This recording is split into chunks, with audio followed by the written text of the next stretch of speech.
really it's all about all the great sales all the automakers have had this past year. Now, the North American International Auto Show also promises a look at new technology, new designs, and so forth. Matter of fact, our Brianne Palmerini is standing by with a look at what's hot and what is not in 2016 and beyond. Brianne?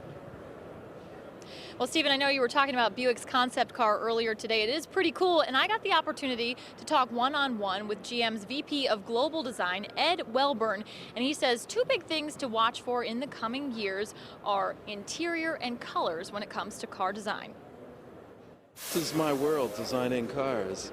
And at that, I'm still like a little kid when I come to the show. Ed Welburn has been in the thick of car design for decades, but he says the excitement doesn't get old, especially for concept cars like this one, Buick's Avista. I mean, I've been involved with the design of this concept from the very first sketches.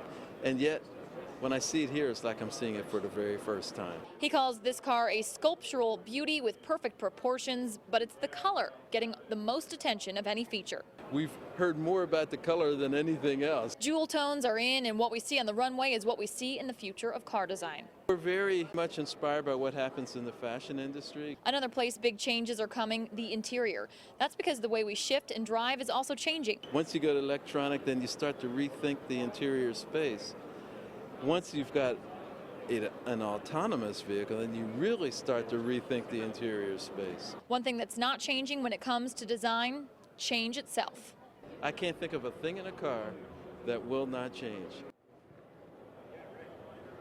Well, as far as when that blue color will be available beyond the concept, Welburn says that's something they will definitely be working on. He says he was almost surprised by just how positive the response was to that beautiful color. We'll send it back to you, Stephen.